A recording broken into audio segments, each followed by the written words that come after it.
प्रथमे भिड़ सौम्यरंजन को मारी देइथिबार अभियोग परवर्ती समय आईपीएस बा एडीजी तत्कालीन रहिथिबा दयाल गंगवार को भूमिका एवं वर्तमान समय सौम्य को न्याय देवा परिवार लोक राजरास्ता को ओह्लैबा पूरा घटन अनेक फर्द वर्तमान जोड़ी होइछि।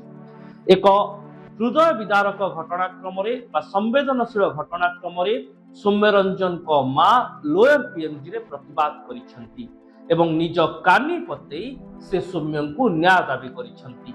सर्वसम्मुख से सरकार हस्तक्षेप दाबी करने सहित आज कांदी कांदी कोहभरा चित्तरे निजर कानी पते सौम्यरंजन को न्याय भिक्षा करथिले तांको मां। आउ ए दृश्य सामना को आसीबा परे पुणी थरे सौम्यरंजन हत्या घटना को नहीं जो सब विवादीय दिग रही अनेक प्रश्न छिड़ा करुछि।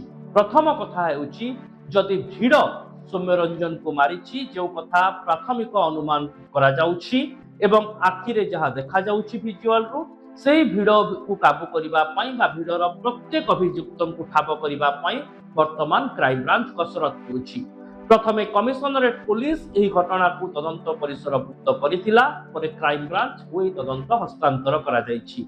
ए पर्यंत 17 जन अभियुक्त गिरफ हेले मुख्य अभियुक्त गिरफ होई सारिछि।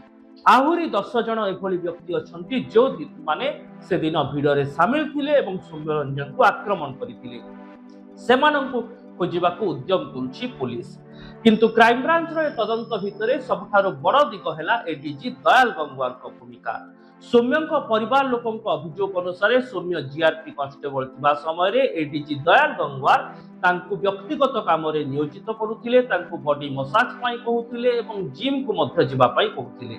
आ कोनोसी कारणरू दयाल गंगवार एवं सौम्यरंजन को भितरे मतांतर हेबा परे सौम्यरंजन को दरमा कुआडे बंद करि देथिले दयाल गंगवार। आ ए अभियोग जेतेबेले अनेक हटचमट सृष्टि कला ठीक एतिकी बेले सरकार एडीजी दयाल गंगवार को तांको पदरु हटै दैछंती एवं तांको ओएसडी होम डिपार्टमेंट भाबरे दायित्व दैछंती। एहा परे स्वाभाविक भाबरे प्रश्न उठुची जे सतरे कोन सरकार दयाल गंगवार को विरोध रे प्राथमिक प्रमाण पाइछंती जोथि पई तांको एडीजी पदरु हटै दिया गला। तेबे ए दिगरे क्राइम ब्रांच रो तदंत सामना को आसु नाही।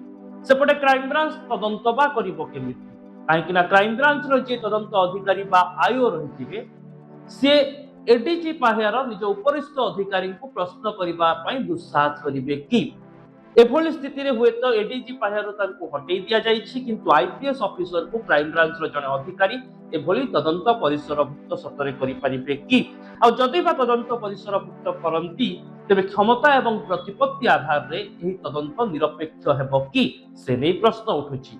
आमे देखिचु जेतेबेले ओडिशा बाहरे विभिन्न घटनाक्रम रे निकट भितरे देखंतु तमिलनाडु कथा को जेतेबेले मिसकंडक्ट पाई 3 जन आईपीएस को सस्पेंड करि देले मुख्यमंत्री विजय थलापति।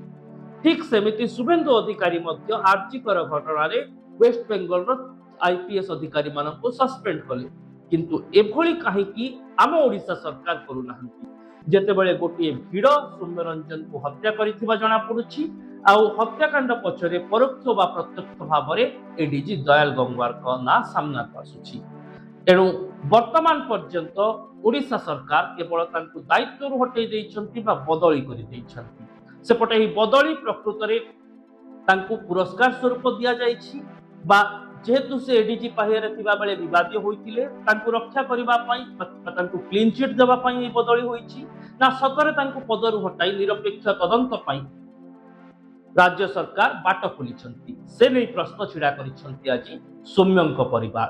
किंतु से जहां होना कहीं दर्शक बंधु जेमिति राजरास्ता रे सौम्यंक मां कानी पते पुओ पाई न्याय भिक्षा करिसेंती तांको परिवार लोके राजरास्ता रे प्रतिवाद करिसेंती